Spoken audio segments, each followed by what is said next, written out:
So, how to retire rich? First of all, if you have any questions, just raise your hand. It's totally cool. I don't want to talk the entire time, so you can ask me any question that you want to at any point. Just raise your hand. But how did I learn this stuff? I was really fortunate when I was in college.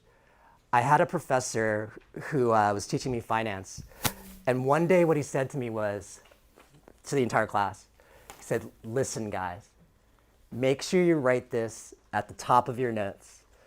Make sure when you have a job, you do A, B, and C. Make sure you do these three things." And I remember thinking as a student, do I care about this? Is this going to be on the exam? Do I need to study this? But I remember thinking, okay, A, B, and C. He says that this is really important. And so, that summer, I was working my summer job, flipping burgers. And I remember thinking in the back of my head, this professor said I should really do A, B, and C. And I did my due diligence, looked into what he was talking about, and realized that he was really onto something. And I followed his advice, and literally it was this is back when I was making $5 an hour flipping burgers, but any little extra amount of money I could save up here or there, I would put away, and I'd follow A, B, and C. Time went on, parents or grandparents would give me money for graduation. Spend a little bit of it, but the rest of it I always do A, B, and C. As jobs got, I get more and more jobs, in the summer, always try to set aside, make sure I do A, B, and C. And I watched my balances go from hundreds of dollars, maybe it started with $100. Then the $100 became $500. Then the $500 became 1,000. Then 1,000 became thousands.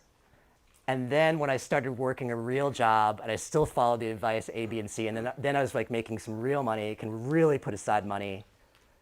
Then the thousands became 10,000. Then I remember the day that the 10,000 became tens of thousands, and then the day it became 100,000. I was like, whoa, it's six figures now. Then the 100,000 became hundreds of thousands, and now it's gone even beyond that. And I'm always thankful to this professor, because if he hadn't told me this lesson, I might not be where I am today. With my wife and I, don't even think about retirement. We don't think about anything about financial future because we know it's completely secure. And I told myself I was so grateful that if I ever became a professor myself, that I would teach the same lesson to all my students. So I've been doing this for teaching for 10 years, teaching my students these lessons over and over again. And most of them listen, some of them don't. I'm really sad about the ones that don't, because they're missing out on so much. Excellent. But then I decided, maybe I should try and expand my audience to try and get more than just the students that take my classes. And so that's why I'm doing this today, trying to get as many people as I can. And whatever you learn, I really advise you, tell your friends, because the more people that know it, the more people that are going to become wealthy someday. Okay? Now, so what is the lesson? First of all, let me make it clear, I am not a certified chartered or professional financial advisor. I'm just a professor. So whatever I say, do your own due diligence and confirm any and everything I say. Whatever it is I say, I suggest you confirm it. Go on Google. You'll be able, there's numerous sources that will confirm exactly what I say. Because you should never trust anybody, especially when it has to do with money. You should never trust anybody about anything. So confirm any and everything I say. I'm not a professional advisor. Now that said, that is a huge advantage for you. Because why?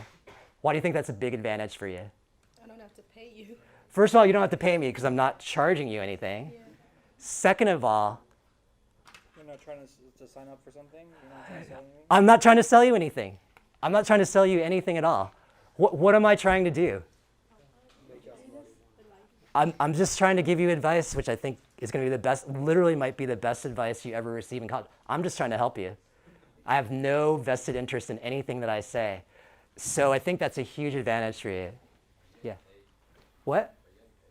For this? No. Well, unless entrepreneur, are you guys, where's my retainer fee? My billing rate is $400 an hour. Yeah, unfortunately, billing rate here is 0. But that's an advantage. I'm really just trying to help you, and I'm really just paying it forward. My professor helped me, and I'm thanking him by helping others. And you can thank me by doing what? Signing up for your class? Don't sign up. You can sign up for my class, and you'll get some good knowledge about general economics. But you can thank me by doing what? Paying it forward and telling your friends. That's the way to learn. So, first of all, why do you even care about retirement? You guys are like 18 years old. Who cares, right? This is why you should care. Take a look at this. This is the typical American life in weeks. Okay, so every week you're going to live your life, right? So every little one of these boxes represents 1 week of your life, from birth to like death. Okay? And so like all the major milestones that Americans face are typically on this little chart, right? Like so, when you're a little infant and a toddler, it's right here. Here's elementary school. Here's middle school. Here's high school, college. There's events like when you can first drive. Here's the week when you can first legally buy cigarettes and vote. Here's when you turn 21, you can legally drink, right? We even have things like when on average do you first get married, on average? When will you get divorced? On your first marriage, right? This one is like the average length of time that you experience on one job. This is about how many years you spend on one job. Now, just take a look at this thing. There should be two things that jump out at you about your life, about what your future is going to look like. What is the first thing that jumps out at you when you look at this chart? And this is literally what your life will be like. This is your future. Career, right? How important is the career to your life? It's literally more than half your life is your career, right? Like literally half your life is your career. So the first lesson is obvious. When you're choosing your career, what should you do? You better choose something that either you love or gives you quite a lot of satisfaction, because you will literally be spending more than half your life doing it, right? Now, what's the second longest part of your life? Retirement, right? Literally, it's crazy, but with advances in healthcare, somebody that retires now at age 65, their life expectancy is as high as 90. That is 25 years. And that is now. With advances in healthcare for you guys, since you're so young, how long should you expect to live?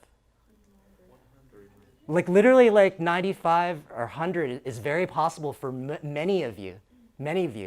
Even today, somebody that made it to age 65 has I think like a 1 in 10 chance of making it to 100 today. That probability is just going to get higher and higher as the future goes. So retirement is a huge, huge portion of your life. Like, I'll bet you guys thought that like high school took freaking forever to finish. Like you probably couldn't even wait to like graduate from high school. Middle school probably took like forever. Elementary school is even longer. Elementary school must have taken forever. But look at it in the grand scheme of your life. It is nothing. Nothing. Literally the time you spend in high school, you're going to spend more than 10 times that doing your career.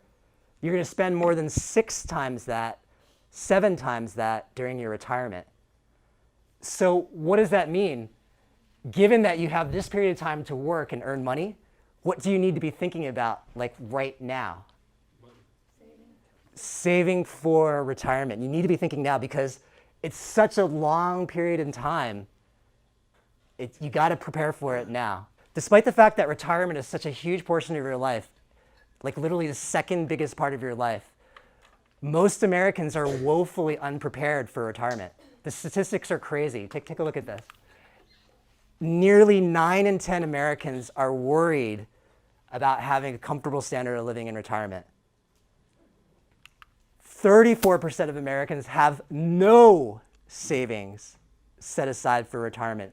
1/3, right? And this is despite the fact that literally the second biggest part of your life is going to be retirement. You'll be spending 35 years in retirement.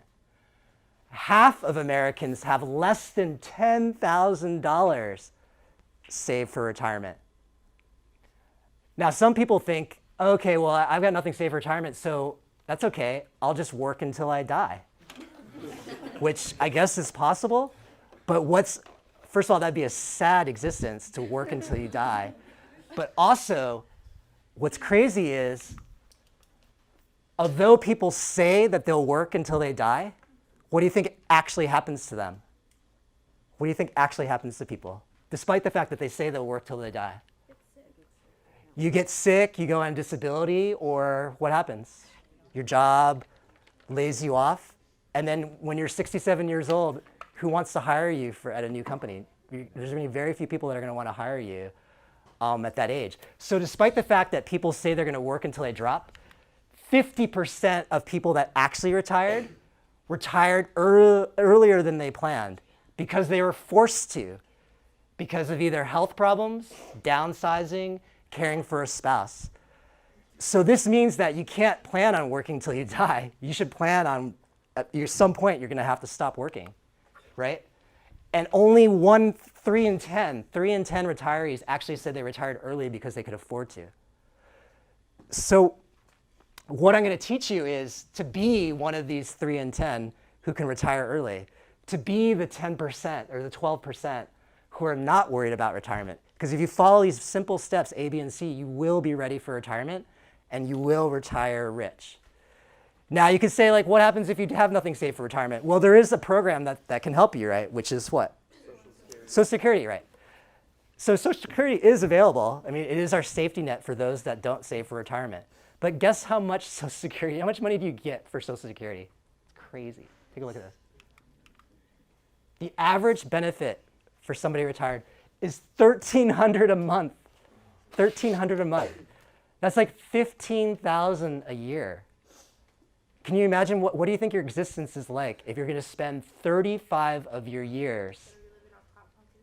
Yes, you're going to be living off Hot Pockets. What are you going to do for entertainment? The crossword puzzles, watch TV. Like, you know, it's sort of funny, but it's actually not funny because literally, look at this. For 1/3 of retirees, Social Security, this measly amount of money, $1,300 per month, is 90% of their income. They're literally living off of, you know, add 10% to that, they're living off of $1,500 a month. It's quite a sad existence. Do not be one of these people. You need to save for retirement. You need to have money saved. I want to retire and like travel the world. Like go on cruises with my wife and my kids and my future grandchildren. I want to spoil my children. I want to spoil my grandchildren. I want to live long enough to spoil my great-grandchildren. Like, but you cannot do that unless you start preparing now. And then the big thing though is that, yeah, despite the fact that so many people are relying on Social Security, what's going to happen to Social Security though? It's going to go away. It's not going to completely go away, but it's projected at 2034, which is well before you guys are going to retire, and before I'm going to retire too, that at that point the system will only support 75% of proposed benefits, of promised benefits. So it's going to be even less than this. So you really can't count on Social Security. So who is responsible for your retirement? You. You are. That's how it is in America. It's all on you. Fortunately, you have one huge advantage. At least most of you do. What is that huge advantage? Your age, your youth. Because what did Einstein say is the most powerful force in the universe? Do you guys know? What did Einstein, for those of you that haven't know, doesn't know, like, did he say it was the atomic bomb, E equals mc squared? It's time, but in what context, yes? Yeah, go ahead, yeah. Yeah, it's the power of compound interest rate. So I think everybody knows what compound interest rate is. It's the idea that you put $100, $1,000 in the bank, you earn interest on that $1,000. But over time, what do? You earn interest on that interest. And then you earn interest on that interest on that interest, and interest on that interest on that interest on that interest rate. Over and over again, power of compounding is the most powerful force in the universe. Everybody knows what it is. But what people don't understand is how powerful it is. Until you understand the underlying mathematics, you don't get how powerful compounding is. Because the earlier you start, the bigger and bigger and bigger money becomes. So let me just show you the math behind it. let's say that you've got like $100,000 saved up. And I have many students that come up to me and go, my goal is to save up $100,000 because I want to go buy a Porsche, or I want to go buy like a Lamborghini, or I want to go buy like a Tesla or something. And I want to do this because this will impress my friends and impress my girlfriend or boyfriend, right? And sure, you buy a Porsche, maybe that will impress a few people. But if you're smart, you take that $100,000 and you do not buy that Porsche, because what will eventually happen to that Porsche? It depreciates the day that the second you drive it off the lot, it depreciates. And 5, 10 years later, it's gone. It's going to break down. It's not even going to be worth having. It's just going to be gone. Instead, you invest it in something enduring, which I'm going to show you what that is. A mutual fund that on average will pay you 10% annual rate of return. And if you do so, after 20 years, your $100,000 will now be $670,000. So now now you can't just buy your one Porsche you give up, but what do you get? 6 Porsches with some extra money for like maintenance costs, and like get yourself a garage to store your 6 Porsches. How many more people do you think you'll be able to impress with 6 Porsches? Much, much more people. You can have like your wife and like a mistress on the side. Or a husband on the side and a whatever, what's the male firm? I don't even know. But if you're even smarter, what do? You keep it going and keep it letting it grow. And after 40 years, what do you have? 4.5 million. Now you have 45 Porsches. 45 Porsches. Now you can have a whole harem of men and women who are going to be all over you with your 45 Porsches. That is what we're talking about. That's the power of content. Imagine that, literally $100,000. But if you're smart about it and invest it wisely, if you're young enough, you have enough time to grow, it will become $4.5 million. And even better, a lot of you guys are 18 years old, some of you even younger. You're going to retire, most people retire 65. That's like a decent target, right? So how many years do you have till retirement between 18 and 65? 47 years, right? You let this thing keep on growing for 47 years, and now what do you got? $8.8 million. 88 Porsches. You can almost buy 100 Porsches now. That is the power of compounding. You start early, and it's going to grow and grow and grow. And in fact, the greatest motivation for saving now at your young age is this. When will you be able to make money grow the most? When is the time in which you're going to be able to make money grow the most ever in your life? But, like, no. Think about it. Like the way this works is like the earlier you start. When is the only time that you're going to make the most possible money you can? Yesterday or now. Now is the only time. Now is the only time. The longer you wait, the less and less money you're going to be able to make money grow. The less and less the power of compounding will work for you. The earlier you start, the more and more the earlier you start, the more and more, the bigger and bigger it's going to get. And in fact, if you think about it, waiting a few years costs you huge amounts of money. Understanding that the longer and longer you keep it, it exponentially gets higher and higher and higher. You really can't afford not to save. Because by spending $1,000 now, what are you giving up? You're actually giving up almost $100,000 of future money. Every $100 you spend now, you're actually giving up $10,000 of future money. You're giving up 100 times. In economics, you call this opportunity cost, the lost opportunity. The lost opportunity is huge at your age because you can make money grow so much. So essentially, you really can't afford not to save, to be honest, given that the power of compounding is so strong. Now, here's another way to think about it. Would you rather save $50,000 for retirement or $150,000 for retirement? Obviously $150,000, right? But this is a trick question. The second question you have to ask yourself is not how much you're saving, but what? When did you start saving that $50,000 versus the $150,000? Check this out. This is crazy to think about. $5,000 into a Roth IRA, and I'll explain what Roth IRAs are, earning 10% per year. You have two choices. One which saves you save $50,000, one you save $150,000. Which is going to give you more money at age 65? You start saving at age 21, okay? You save for 10 years, $5,000 per year. Okay, so 5 times 10 is $50,000. And then you stop. You never save again for retirement ever again. You just say, screw it, I'm done. I put my $50,000 and I'm done. Okay? Would you rather do that, or would you rather save 3 times as much, but you waited until age 36 to start, when probably most Americans don't even wait till age 36. They wait until age 40 or even 50 to start saving for retirement. But you start at, young age 36. But you save diligently every single year for 30 years, $5,000 per year for a total of $150,000. So you save 3 times as much as this person. Which one is going to generate you more money? Obviously, the first one. But what's crazy is how much more do you gain by starting early and then just literally quitting? How much more do you gain by doing this than this? Okay, so how much do you get doing this through compound interest? It's pretty good. That $150,000, $5,000 a year between age 36 and 65 will end up being $822,000. That's great. I mean, you're literally like multiple times what most people have saved. I think the average 401k balance now is about like $110,000, which is woefully too small to support retirement. You're doing like 8 times better than average, which is good. Still not going to be enough, though, to have a good retirement, but better than nothing. But how much more do you have by doing this, even though you saved 1/3 as much?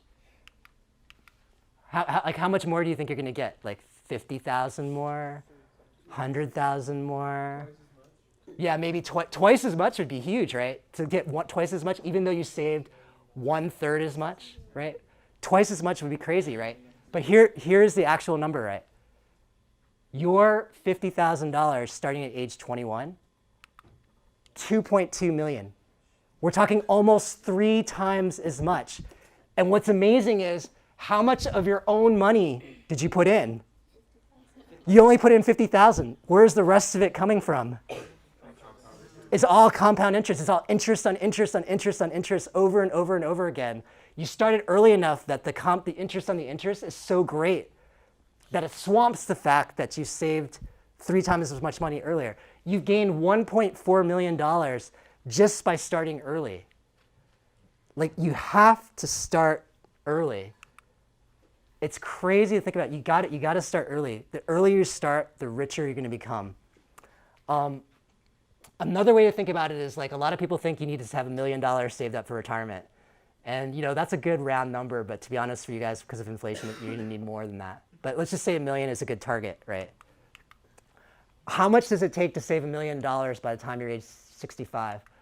Assuming a rate of return of 10%, which is the rate of return for all stocks for the last century, a couple centuries actually. Most Americans don't start saving for retirement till like age 50, right? You start at age 50, you're in big trouble because you're going to have to save $2,400 a month. That's quite a lot of money that you're going to have to set aside in order to achieve that $1 million.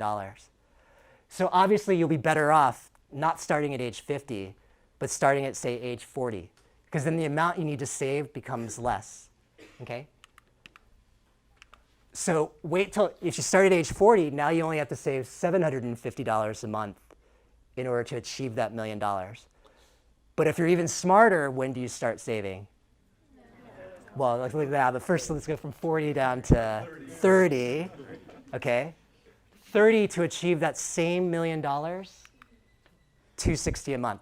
It's becoming more and more easier and easier, more and more reachable for you to achieve your $1 million the earlier you start. But the best time to start is obviously now, age 20, because how little do you need to save in order to become a millionaire to have $1 million? $95 a month. That's it. $95 a month. That's literally $3 a day. You forego 1 latte per day. Like, don't buy the cup of coffee from Peet's or Starbucks per day, and you will be a millionaire. And you are the only ones that can do it. because you're the only ones that are young enough to be able to do that. It's too late for me. Fortunately, I did save when I was young, and so I'm benefiting now. But like, this is your only chance where literally $3 a day will make you a millionaire. And even better, if you can forego 2 lattes a day, what will you have for retirement? $2 million. Forego 3 lattes, literally $10 a day. Figure out how to save $10 a day. You will have $3 million. And then you will really be set for retirement. Hey guys. So $3 million will really get you pretty set for retirement. It's so easy, like $95. Like I know many of you guys have jobs, and you could probably afford to set aside at least 50, if not 100, if not more than $100 a month by just simply cutting corners a little bit here or there, just by a small amount, and you'll literally become a millionaire. And think about, like, you're doing $100 to get a million. How much of your own money are you putting in? $100 a month, $1,200 times 45 years. It's literally like maybe $60,000 of your own money. You're only putting in $60,000 of your own money, and what are you getting out of it? 1 million. 1 million. But that will only happen if you start saving now. Okay, so the bottom line is start saving and investing as young as possible, i.e. now. And we'll learn about these, but IRAs, 401ks, start doing them now. Now, why is it difficult for people to save? People have what's called myopia. Myopia is like it's like nearsightedness, but it's nearsightedness because it's very difficult for human beings to see what? What do you think is very, very difficult for us to see? It's hard to see the future, of course. It's hard to see the big picture, but it's really hard for us to see ourselves in the future because we're caught in our own time period. We live in this current time period. We live as we are now. But what will happen to all of us eventually? We're all going to become old eventually. Like, I guarantee you right now, you think that like probably a lot of you probably think age 21 seems like forever. Like, oh my God, I cannot wait till I can go to a bar and not have to use my fake ID. Like, I can't wait. Like, it's because those 3 years are going to take freaking forever to go through. But I guarantee you, once you hit 21, you're going to think something different. You're going to be like, oh gosh, like when I turn 25, I'll be so old, like ancient. Like, and then what do you think will happen when you turn 25? You'll think, oh gosh, when I turn 30, it's going to be terrible. Like, oh, my body's going to fall apart. I guarantee you that you'll have these conversations with your friends. It's very hard for us, but what will happen? You will eventually become 25. You will eventually become 30. You will eventually become 40. You'll eventually become 50. You'll eventually become 60. There's a really great chance that many of you guys are going to eventually become 90 or even 100. You will be old someday, and there will be some point at which you can no longer work. And when you get to that age, what does everybody have the greatest regret? Your future self will have this great regret. What great regret is that? They'll say, gosh, why didn't I save more when I was young? I guarantee you that your future self, you yourself in the future, will regret the choices that you made now if you don't save a lot now. Don't have the myopia. We are all going to become old, and your future self will regret not saving enough. So do your future self a favor. Understand that you're going to be old. You might not think it, but you're going to be old someday. You're going to have to retire someday. And your future self will wish that you today saved money, because that would set you up for the future. Why else is it hard to save for retirement? It's easy to procrastinate. First of all, for most of you guys, it's probably not on your radar because of myopia, but even as you get older, people, they lose the myopia with the wisdom of age, and they start understanding that, someday I might get married, someday I might have children, like I need to buy a house. Like, you start understanding that there's responsibilities that come with age, but you'll still not do it because of procrastination, because you just never get around to it, or it seems too complicated, so no action, so you don't take any action. This always happens to people. They just procrastinate. So what I'm going to do is just tell you exactly what to do so you have no excuse to procrastinate. I'm going to make it really simple so that you can just take action right now, immediately. Another problem is, it's hard to save. Like, it's hard to be disciplined. It's hard to be disciplined about saving. But what I'm going to teach you is the easy way to do this is you make your savings automatic. What you do is you set up your account, and then you have the money automatically withdrawn from your checking account on the day of your payday.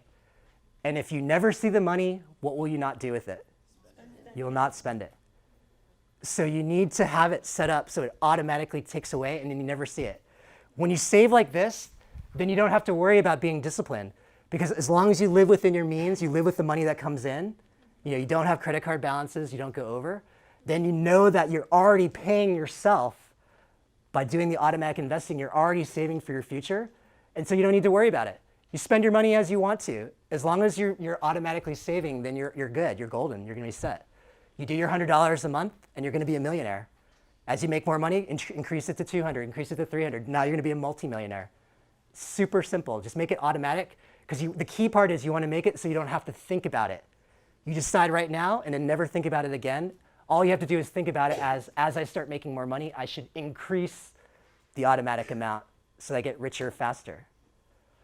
Why else is it hard? Well, we have a very consumer society. Everybody wants to keep up with the Joneses. Your friend is going to drive a nice car. He's going to go from his beater like Civic, and then someday he's going to go get like a Accord. Then he's going to go from the Accord, and then he's going to get a Beamer. But what's the problem?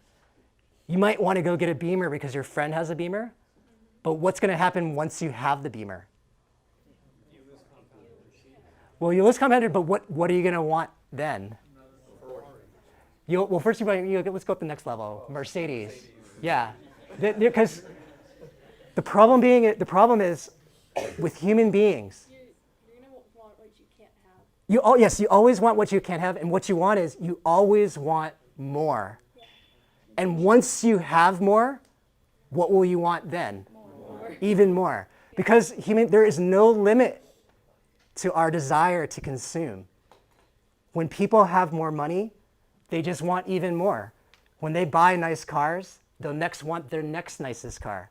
When you understand, happiness is relative. There's no absolute sense of happiness. Buying a nice car is not going to make you happy. Buying a nice car, it'll make you happy temporarily, and then you won't be happy again until you buy a nicer car. You have to understand that you're always going to want more no matter how much you have. Don't get out of the rat race. Don't try and keep up with the Joneses. Understand that just be happy with what you have. And I guarantee you that no matter how much money you make, I guarantee you that there's somebody out there that makes less money than you who is just as happy or more happy than you are. So you just live like them and you can be as happy as you are or happier. I guarantee you that somebody's spending less money than you and is as happy or more happy than you are. Just make yourself be that person and you'll be able to set aside money. Yeah. When you say make the savings automatic, like just take it away from the account, where do you put the money? I'm going to show you exactly what to do step by step. I could go on and on and on. Literally economists believe that at some point we'd be so productive that we'd only have to work 10 hours a week in order to satisfy our needs. But what did they miss? They missed the idea that human beings would always want more. And so we all continue to work our 40, 50 hours a week because we continue to keep on wanting nicer and nicer and more expensive things because we're shooting for a happiness that's unachievable. You need to get out of that rat race and realize that you can be happy spending less money, owning less stuff. I can afford quite a few Porsches, like dozens of Porsches, but what do I drive? What do you think I drive? You guys might see it when I say it. I have a minivan because I have 3 kids. So your family of 5, you have to have a minivan. So I got a Honda Odyssey. What's my regular car? My fun car. Honda Fit. Honda Fit's too small. I still got to pick up the kids. Honda Accord. Just good old reliable Honda Accord. Does everything you need. Doesn't break down. I've got like 120,000 miles. When do you think I'm going to put that thing away? 200, at least 200. I'm going to drive that thing until it explodes. And why? Because I know that I'm not going to be happier with the Mercedes. I'm not going to be happier with the Tesla. Because once I have the Tesla, I'm going to want like a Porsche or a Lamborghini or something like that. It's not going to make me happy. Cars don't do anything for you. They take you from point A to point B. Drive them till they explode, save all that money and become rich. It's my opinion, but I think that's the way that's how you really become rich, being frugal like that. Everybody thinks that, like in life, to become rich, it's about making as much money as you possibly can, getting the job that pays you the most money. But really, to become rich, it's all about not making the most money, but doing what? Saving the most money. If you make a lot of money, but then you spend a lot of money, you will never be rich. And you don't need to make a lot of money to save a lot of money. All you have to do is live within your means, spend less than you make, no matter how low that amount of money is, and then you'll be rich. So, hopefully I've convinced you. The best time to save is basically now. You really have no excuse because these are the top excuses. So, if I've convinced you and you literally want to just do it and you're convinced, here it is right here. Here's how to do it. Go to this website, Vanguard.com. Yeah, take a picture, please. And I'll tell you what all these things are like afterwards, but if you want to just know what to do, Vanguard.com, click on, there's a button that says Personal Investors, then click on Open an Account. If you have taxable earnings, open what's called a Roth IRA, and I'll explain what all these things are, but if you just want to know exactly what to do, this is it. If you have taxable earnings, so like a job that actually you have to pay taxes on, you open a Roth IRA. If you don't have taxable earnings, so you make your money through babysitting or under the table, then just open up a non-retirement account. You'll need $1,000 minimum to start, okay? You'll need to choose a mutual fund within Vanguard. I would suggest you choose VTTSX, Vanguard Target Retirement Fund 2060. For those of you that are older, you might choose 2040. What this is what year you're going to retire. This fund will literally do everything that you need it to do. And again, I'll explain exactly how it does it and why it does it. For most of you guys, it's going to be 2060. Someday they're going to have a 2065 and 2070 for those of you that are even younger. You might choose that. You'll choose a mutual fund. And then the most important step is, after you start it, don't just stop. Set up the automatic investment plan. It's called an AIP, or automatic investment plan. You'll see it on the website. You'll connect your Vanguard account to your checking account and just have it deduct automatically on the day of your paycheck. And then how much should you do? I would suggest doing at least 15% of your pre-tax income. If you do 15% of your pre-tax income, I guarantee you you're going to be set for retirement. If you start, especially if you start now, 15%. But if you can do more, I would do more, obviously. But minimum is 15%. But the important thing is you have to consistently be doing it month after month, month after month. You can't just do it once. If you do $1,000, all you're going to end up with is literally $88,000 by the time you retire. You have to do $1,000 to start, and then do 25, 50, 100, 200, whatever amount of money you're comfortable doing. Just do that every month and commit to it now, and then you're done. Never have to think about it again. So that's all you have to do. So yeah, take your pictures, follow those instructions, and then yeah, you can go if you want. Like if you're convinced, that's all you have to do. But what I'm going to tell you is why each of these things, why you're going to do all these different things. Okay? So first of all, why should you do a Roth IRA? The advantage of a Roth IRA is huge. Roth IRAs, 401ks, IRAs, 457 are what are called defined contribution plans. The government created these programs in order to encourage us to save for retirement. But unfortunately, literally 1 in 5 workers do not participate in their plan, even though it's available to them. They just don't do anything because they think it's too complicated, or they're unwilling to be disciplined enough to save, or they just don't know what to do, so they just don't participate at all. And those that do participate do not save enough. The advantage of these plans is they basically follow you, and you decide how the money is invested and how the money is withdrawn. So it's fully your responsibility to decide where that money goes and how you end up taking it out. No amount of money is guaranteed from it at all. It's not like a bank account. There's no interest that you earn. It's just like the government says once you open up the plan, what they do is they promise that you don't have to pay taxes on any of the earnings that you make within those plans. So that's a huge advantage for you, because if you open up a non-retirement mutual fund, like follow these steps that I show you, but you do a non-retirement account, you're gonna have to pay taxes every year on the gains that you make every year. So the interest that you earn, you'll have to pay taxes on. If you do it within a Roth IRA, you don't have to pay taxes. Yeah. So what if you have a job now, but then you lose your job? Can you still put money into the account? Yeah. As long as you're capped out though by the total amount of money that you make. So you can't put more than your taxable earnings. But even if you're not working, you can still keep on going, right? So, I'd almost suggest, like, if you have a job and your parents want to help you, maybe if you explain this lesson to them, they might be like, oh, this is great, I want to help you. They might even front you that $1,000 to get you started. And the government doesn't know where the money's coming from, and so doesn't care that, it's not really your money, it's coming from someplace else or coming from your savings or whatever. Now, like I said, the important thing is to make the savings automatic. That way, you don't have to think about it ever again. You do automatic transfers. You don't see the money, and if you don't see the money, you're not going to spend it.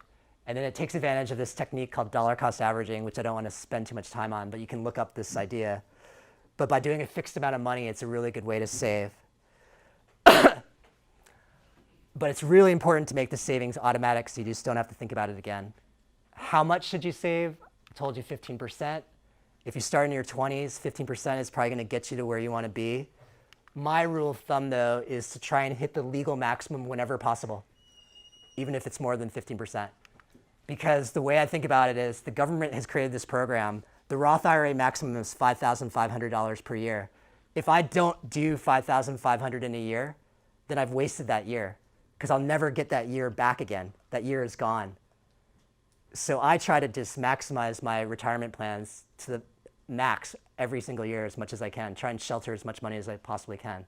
And when you get into that mentality, that's how you really become really, really wealthy. So the maximum for a Roth IRA is $5,500. The maximum for 401k or 403b is $18,000. So really your goal should be trying to get to that $18,000, get to that $5,500, and then you're really going to be making crap loads of money. Okay? Now, what are these Roth IRAs? Like I said, there's no money associated with them. There's no interest. There's nothing that's being promised to you at all. These things are literally boxes. They're boxes and you can put whatever you want to in the box. There's no rate of return associated with the 401k, IRA, Roth IRA, 403b. You literally can put whatever you want to in the box. You can put stocks in the box. You can put bonds, money market funds. You can even put gold. You can put real estate. Put whatever you want to in that box. It's your choice to choose what you want to in it. What I'm going to suggest for you guys is that the best thing for you, especially at a young age, is you should be in stock mutual funds, especially if you have at least 10 years until retirement. The vast majority of your money should be in stock mutual funds. That's why I suggest to you guys Vanguard Target Retirement Fund 2060. That thing is 90% invested in stock mutual funds, and that's exactly where you should be. Why should you be invested in stocks? Because there is risk investing in the stock market, but you have another risk by not investing in the stock market. That is the risk that inflation is going to eventually eat away at the purchasing power of your money. How much money are you guys getting in your savings accounts right now? Like 0.5% if you're lucky. A lot of you guys are probably getting 0.25%, right? Inflation is like 2% right now. Past inflation has been as high as 4%. If inflation is 2% and you're making 0.5% on your savings account, really what is happening to the value of your money?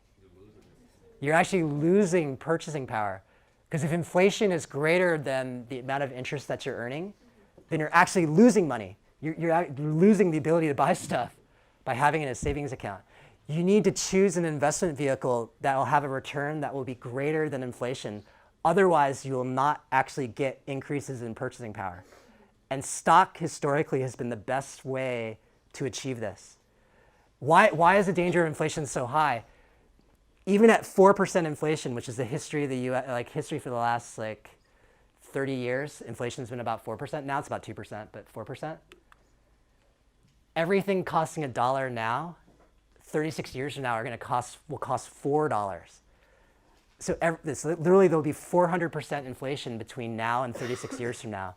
So you have to have some type of investment vehicle that's going to exceed the danger that inflation creates on your money. The other reason that you need to invest in the stock market is the stock market gives you the highest rate of return. And compounding works best with high rates of return. It's not just enough that you're young, because if you're young and you invest in something that has a low rate of return, your amount of money is not going to grow that much. So for example, in my 40-year, $100,000 example I gave you guys, I chose the long run return for the stock market, which is 10%. If you only invest in 2%, 10% gives you 4.5 million. But if you choose something that's not as strong as that, say 6%, you're only going to have 1 million. So the growth is substantially lower when you choose something with a lower rate of return. Even worse is to choose something like bonds, which will give you about 4%, because now your $100,000 is only going to be $480,000. And if you choose something even worse, like a savings account, then you're only going to have $220,000. So you'll never be rich investing in savings accounts, investing in bonds. You need to invest in something that's going to give you a high rate of return, and that's stock. Now, why does stock give you a high rate of return? And just to kind of show you, I'm going to show you a great chart that shows you one single dollar. So one single dollar invested in various investment vehicles. So what do you guys, and it's starting in the year 1801 all the way to the 21st century. So over a 200-year period. What do you guys think you want to be invested in? Would you want to invest in bonds, corporate bonds, government bonds, stock, or gold? What do you guys think? Who thinks gold would be a great investment over 200 years? How about like corporate bonds or government bonds? Anybody? The answer is stock. Gold is actually the worst long-run investment you could ever make. Check out the return on the stock market. This is crazy. This is one single dollar in 1801 brought all the way up to the 21st century. Check this out. $1 invested in 1801, 1802, if you invested in gold, would have $86. That's not bad. I mean, that's like an 8,600% return. Like you made your money grow 86 times. But if you invested in bills, which are government bonds, your $1 would become $5,000. If you invested in corporate bonds, your $1 would become $34,000. But the best investment for the long run is invest in stock. Because literally $1 will become $13.5 million. That's one single dollar. That's crazy to think about it. That is the power of compounding. You can turn $1 into $13 million if you just have long enough to let it grow and you invest in something that has a high rate of return. Yeah? When you say stocks, what kind of stocks? That's yeah, we're going to talk about it. Yeah. Okay? Now, investing in stock is very risky. This is a logarithmic scale, so it's actually kind of hard to see changes in it very well. So for example, if you look at this little blip here, it doesn't really seem that much on the graph, especially when you look at the big history of it all. But you know what this represents? This actually represents a 90% decline in the overall stock market. 90%. That's a huge, huge decline. That is why some people are afraid of investing in the stock market, because there will be periods where you might lose as much as 90%. But since you're young, you can see the big picture. What do you see? It will eventually come back, or at least historically it has come back. It has even come back from something as bad as a 90% decline. This is 1929. This is the Great Depression. Between 1929 and 1933, there's a 90% decline in the stock market. This little blip here, again, doesn't look like that much, was a stock market crash that happened, the Great Recession of 07, 09. Stock market went down 50%. I lost hundreds of thousands of dollars during that time period, hundreds of thousands of dollars. I just had to stop looking at my statements, like just not look at it. Because the truth is that if you don't look at it, then you don't feel the pain. and you're not going to touch it forever anyways, so you might as well not look at it. Like, only look at it if it makes you feel good. But it was literally a 50% decline. And I've suffered through 2 of these big declines. This one, do you guys know what this one is? That's the dot-com bust, which was another 50% decline. And I lost them again, like tens of thousands of dollars during that time period. But the big picture is this: even though there will be 50% decline, and I guarantee you there'll be another one in the next 10, 20 years, the long run history is up, up, up, up, up, up, up, up. And recovery, even as large as these 50% declines, can be recovered. This was the Great Recession of 07, 09. So like, here's the peak in 07. Dropped all the way down to the bottom in 2009. Now look at it. This is a 50% decline. So literally you lose 50% of your money. What's the big picture though? You just have to do what? Just wait it out, right? Because how long? How long till your money came back? About 2013. So about 4 or 5 years is all is needed to get your money back. You just have to be patient enough to wait it out. What's the big mistake people will do? They see the big crash and they sell. Yeah, just 1 second. Once you sell, you've now locked in your loss and you can't make it back. You just got to stick with it and just wait it out. And in fact, for young people, you actually want a crash to occur. Because why? Because you're buying this entire time. You're putting in your $100 a month or $300 a month. When it goes down, that's an opportunity for you to buy even more shares when it's low. So that's better when there's a crash. It's better for you when there's a crash during the accumulation phase of your retirement savings.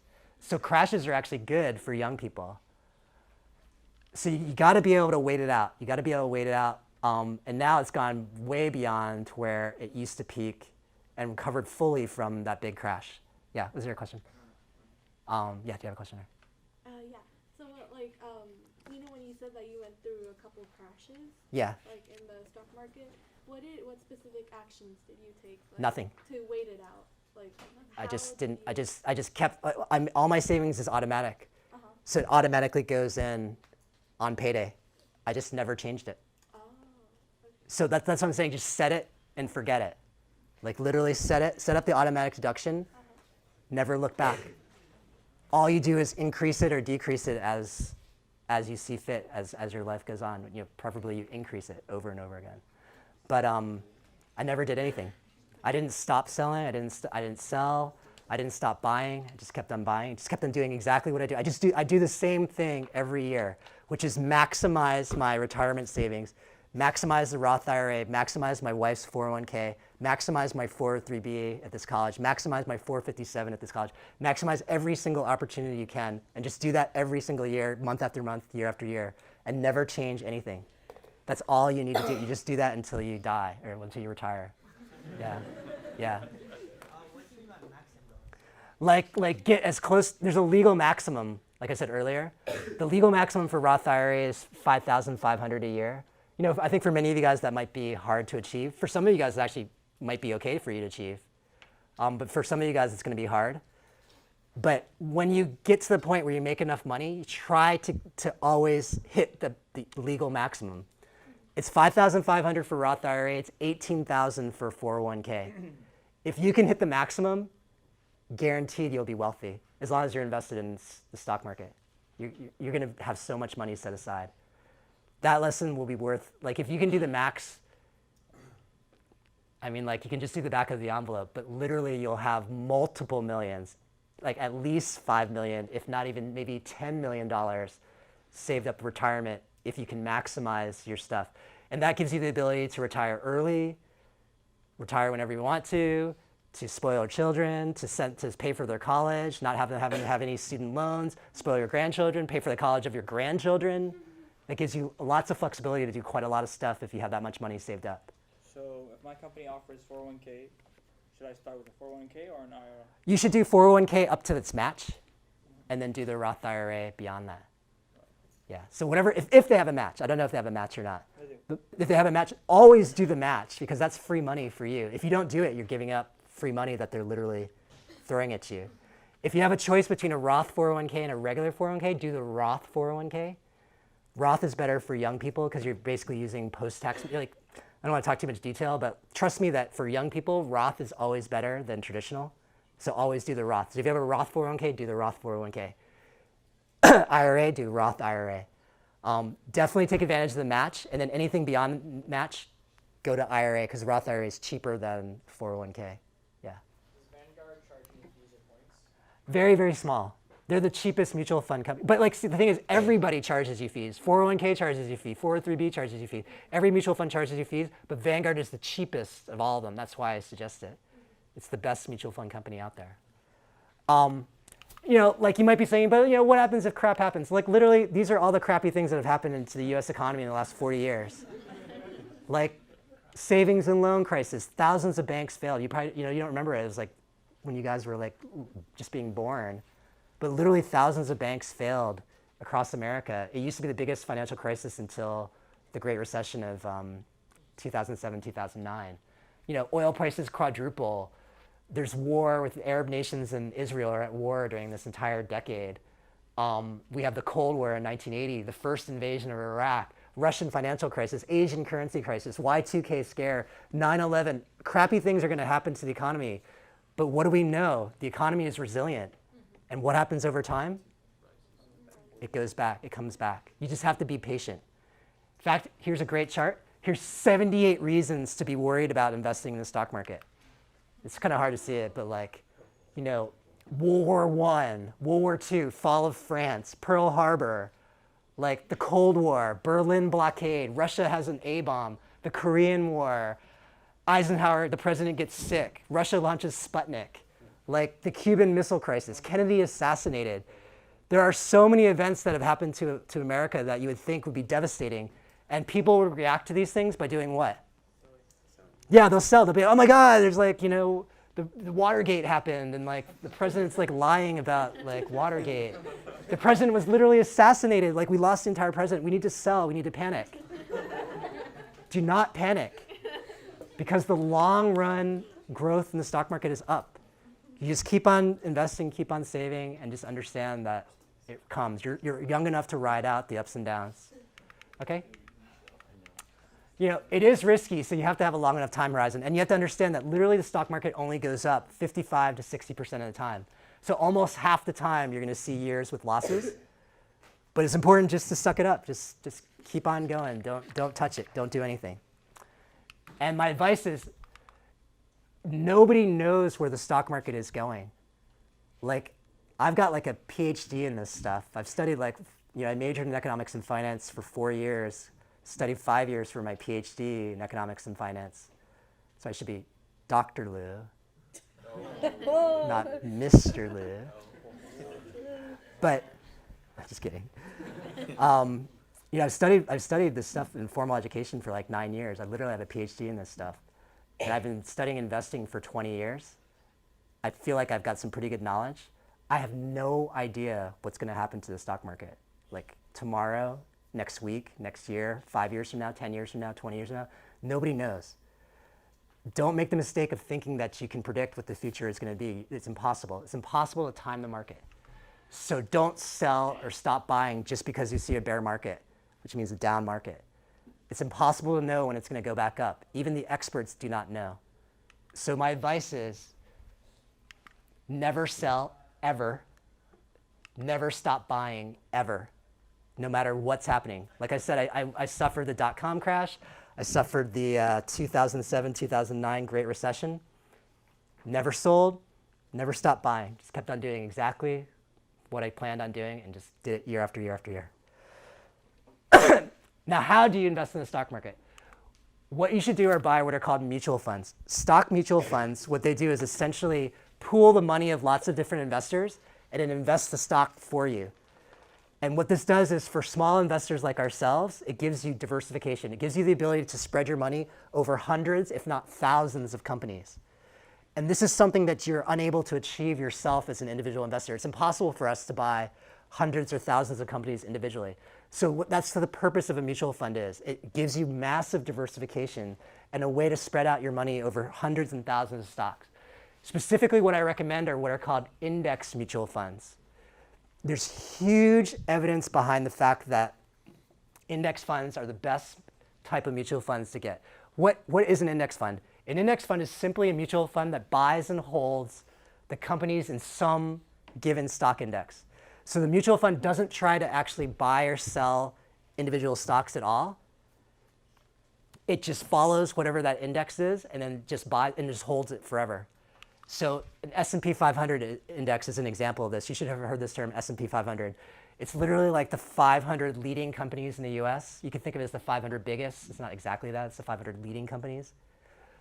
But it's like when you own the index, you own the 500 leading companies in the US. So you own Google, you own Apple, you own Exxon, you own Chase, you own McDonald's, you own Walmart, you own all the major companies you basically own. And the mutual fund doesn't try to buy and sell within. It just holds the index, and that's all it does. There's huge evidence that these mutual funds do better than all other types of mutual funds. And because they're indexes and easy to copy, they're cheap, very, very cheap to buy. So extensive evidence that they outperform other mutual funds. And most importantly, they have cheaper expense ratios, which means more returns for you. What is the evidence on this? This is actually the professor that inspired me to start saving. He wrote a fantastic book called A Random Walk Down Wall Street. This professor, Burton Malkiel. He wrote in this book talking about why index funds are better than other mutual funds. A blindfolded monkey throwing darts at a newspaper's financial pages could select a portfolio that would do just as well as one carefully selected by experts. Why does he say this? Because it's very difficult for even experts to beat the market. And so what that means is even randomly selected stocks can do better than what experts choose, because all stocks are actually pretty fairly valued by the overall market. So what's funny is there's a guy that actually did this. Like, he actually did the experiment. He literally threw darts, at like a Wall Street Journal in the old days when stock things were in the back of there and people actually used newspapers. Then those random stocks he chose, he matched them against the experts.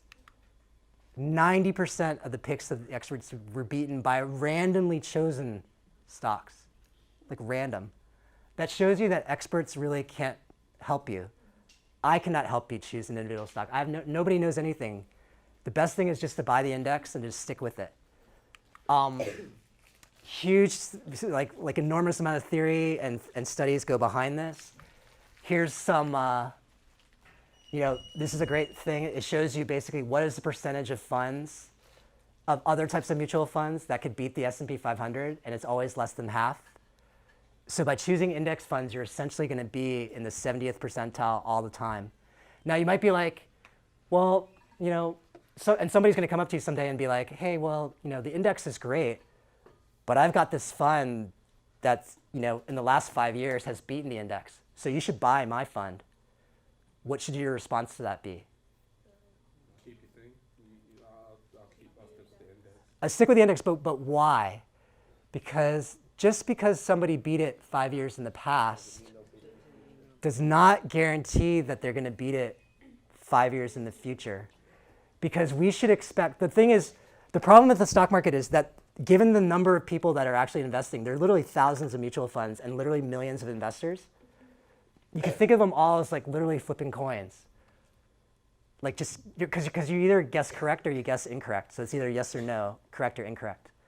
What are the odds that somebody is going to beat the market purely by chance, given that there are millions of people investing in the stock market? It's virtually 100, it's certain that somebody is going to beat it. But what's the problem is, what can we not distinguish? How long and whether they beat it because of luck or because of skill. Because if somebody beats it because of luck, they will be unable to repeat that performance in the future. But we cannot distinguish luck and skill. So therefore, don't even bother. Don't buy from people. Don't trust anybody that says they can beat the market, because very few of them actually can. And even if they have in the past, they most likely will not be able to do so in the future. So that's why I say index funds. And the thing is, the great thing about index funds is you can't control performance of these mutual funds because nobody knows what the future is, but you can control expenses. And expenses can destroy your returns. The average stock mutual fund that's not an index fund So you're literally hiring some very smart PhD or MBA to choose good stocks for you and stay away from the bad stocks. But he will typically charge you about 1% per year to manage your money. The typical index fund is 0.2%. Now you might be like, oh, okay, what's the big deal? It's like 0.8%, it's less than 1%. But because of the power of compounding, even that small percentage compounds to a huge amount of money over time. So for example, like $100,000 invested in the stock market, with a 1.0 expense ratio, you're going to have 1.3 million after 30 years. But just by choosing a cheaper fund, 0.2, you have 1.65, which is $350,000. $350,000. That's more than 3 times your original investment that you're getting just by saving expenses. So that's why I tell you guys, you got to do Vanguard, because Vanguard does index funds. Well, everybody does index funds, but Vanguard is the best because it's the cheapest. They have the cheapest index funds. You're going to pay much, much lower expenses. And specifically, this is the reason why it's very expensive to hire financial advisors, because financial advisors will charge you an additional 1% on top of all these mutual fund fees. And that will compound massively over time.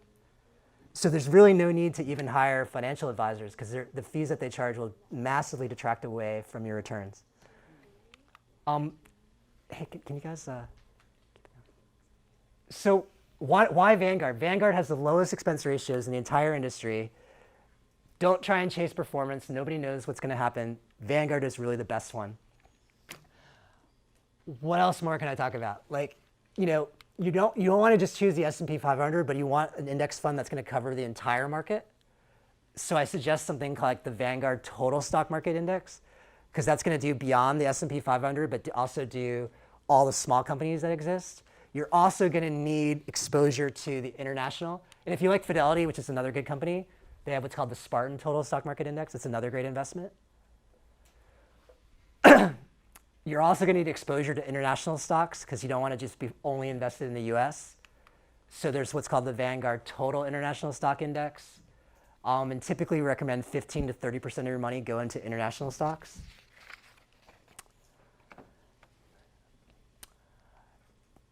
Now, it's okay to be invested in the stock market when you're so young. But like I said, eventually you guys are going to get old. And what do you have to do as you get older and closer to retirement? You have to become more conservative. You cannot take as much risk as you get older.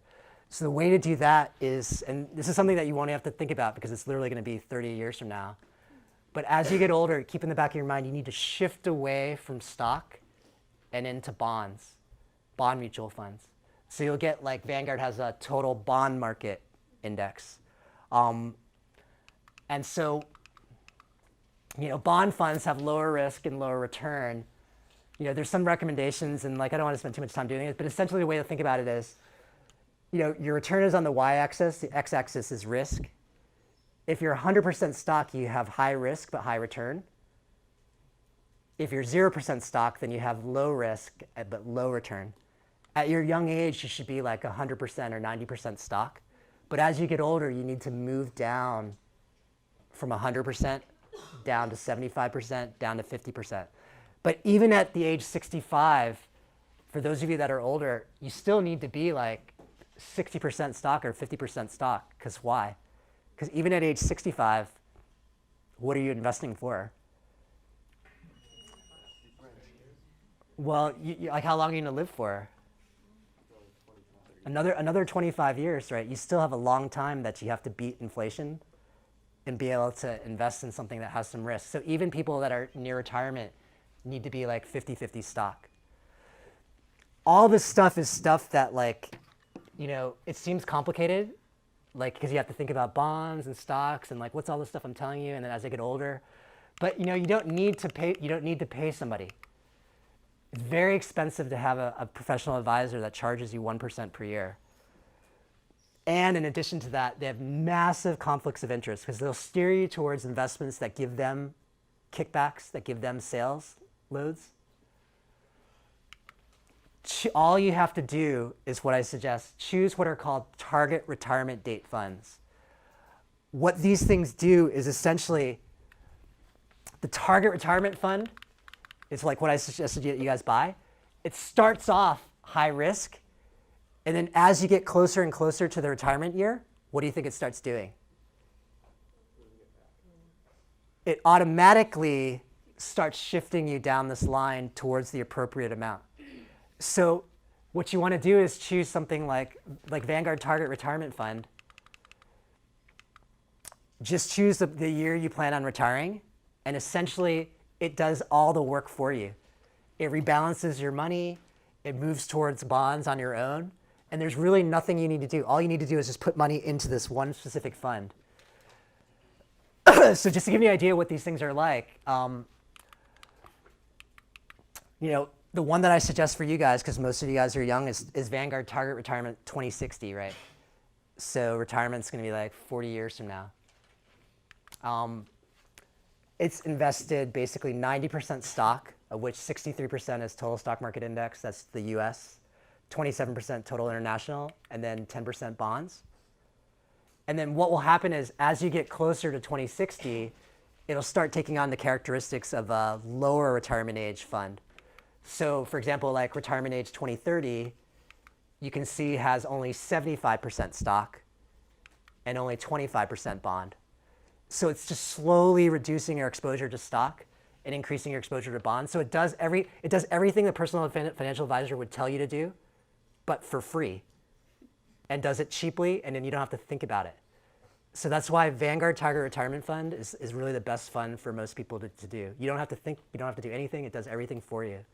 When you have a 401k, all 401ks will have an option for whatever provider you have, whether it's Fidelity, T. Rowe Price, Charles Schwab, or whoever. They'll always have a target retirement fund, and that's almost always going to be the best place for you to put your money. The danger that you want to have is you don't want to be like 100% in stock near your retirement, because what are you vulnerable to then? Yeah, market crashes, which it will do. It could destroy your entire retirement. There's many people whose retirement was destroyed by the Great Recession of 07, 09. But it's really their own fault because they should not have been so highly invested in stock when they were so close to retirement. You need to have diversification so that you're protected against these potential downturns. Okay, I said it again. If you do want to have an advisor, I would choose what's called a fee-only advisor, but you really just don't need it. Like you literally took the picture, that's A, B, and C. That's it. That's all you need to do. Like that first slide I told you tells everything. You don't need to hire anybody ever again. But if you want to have professional money management, there are people that are cheaper than their typical advisor. Vanguard has their own advisory services. They're only charging 0.3%, which is much cheaper than the typical 1%. So if you really want somebody to hold your hand, you can pay this guy, you can pay them 0.3%, which is, I wouldn't pay that at all because you don't need it. There's places like Wealthfront, Betterment.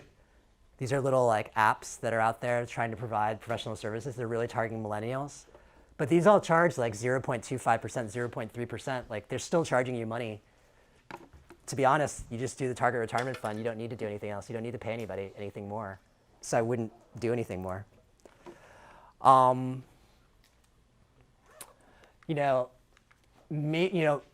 the things I've been telling you, like the return on the stock market is 10%.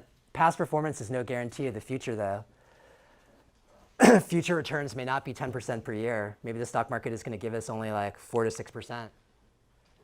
But what do you think that means for your savings? If the stock market doesn't give you 10%, then, well, then what do you think you need to be doing? What's that?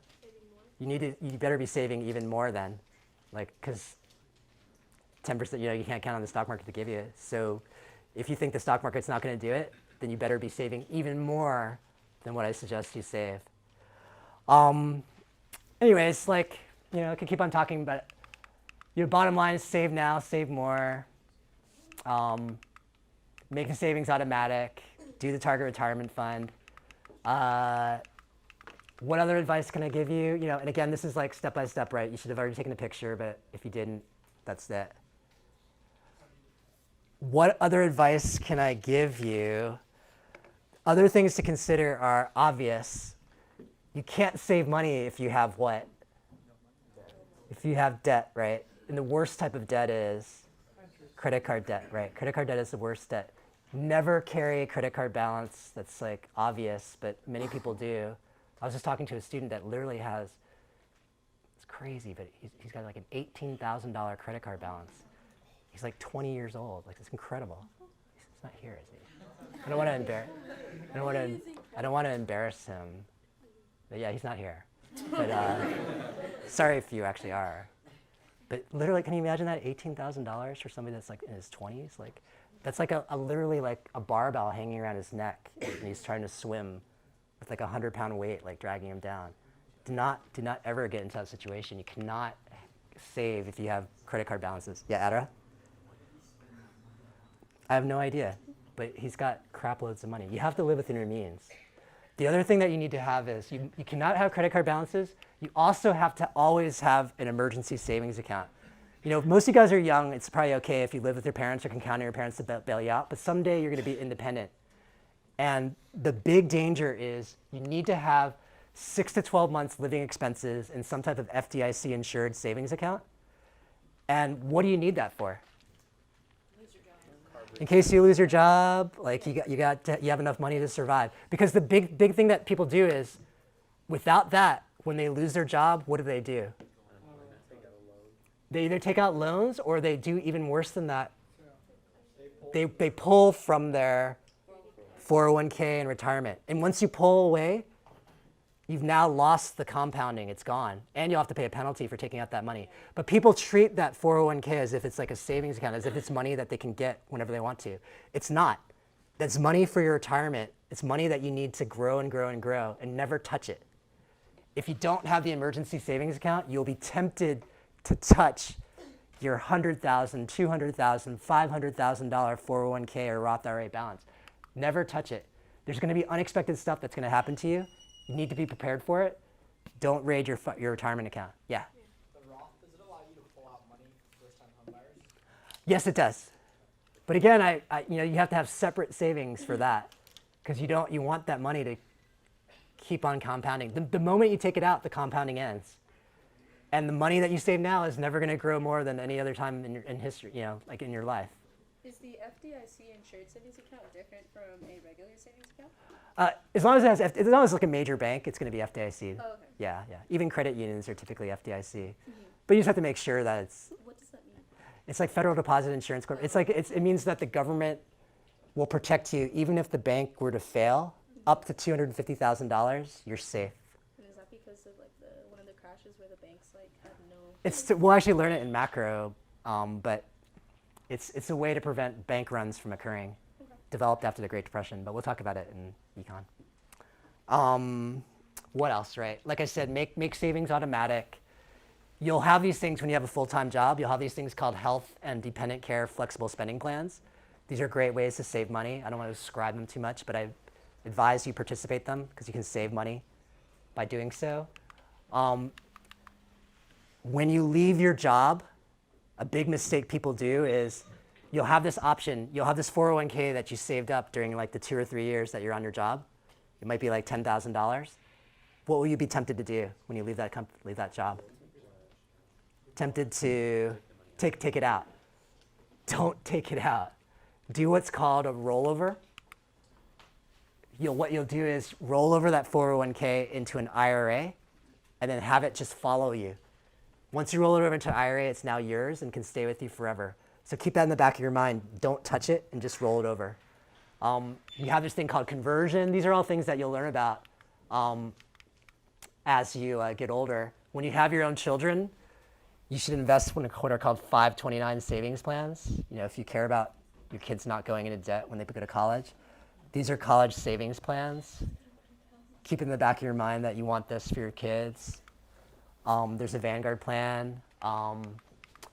Life insurance, once you have a partner, you have children, you better get life insurance. Always get term life insurance. People keep on coming up to me like, you're going to be sold on something called like universal index life, or people will come up with like whole life. They'll try and sell you on these things called like whole life, variable annuities, like indexed annuities. All these things are insurance products that have ridiculously high fees, and you should just avoid like the plague. index funds are the best way to invest, cheaper than any other way of doing it.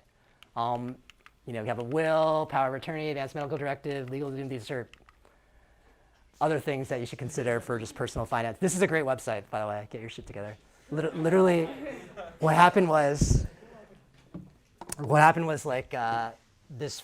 Unfortunately, this young woman, her husband passed away early, unexpectedly, and they had children, but they didn't set up a will. They didn't set up power of attorney. They didn't set up any of these different things that are necessary to have. And she got screwed from it all. She had to deal with so much stuff, so many legal issues. So she created a website where she put all these documents right there for you, just to like download for free, so that the same problem wouldn't happen to other people in the future. And then the last thing is like, you know, budgeting, right? How should you budget? There's some great budgeting rules that you can use to try and understand like how to, because if you want to save money, you really have to budget, right? The 50-20-30 rule is great. Think about your money like this. 50% goes to essentials like housing, groceries, transportation. 20% goes to financial priorities like retirement savings, emergency savings, debt payments, and college. And 30% goes towards voluntary fun stuff. Like this is a good guideline on like how to live relatively frugally and maintain a good financial future. And these great websites will help you put together budgets. Mint.com, youneedabudget.com. These are great, like simple, free to, services. Okay. You know, one last thing, like you guys already took a picture of the instructions, right? So you don't need that. Here's a great little thing on book recommendations. Take a picture of these guys. These first two books are free. You can download them for free. Elements of Investing is a great overall savings book. If You Can is another really great sort of small savings book. If you get the URL, you can actually download them for free, so you can get them and do whatever you want to with it. These are also great books. Common Sense on Mutual Funds, The Millionaire Next Door, Why Smart People Make Big Money Mistakes. These are some of my favorite personal finance books. Okay, thanks very much.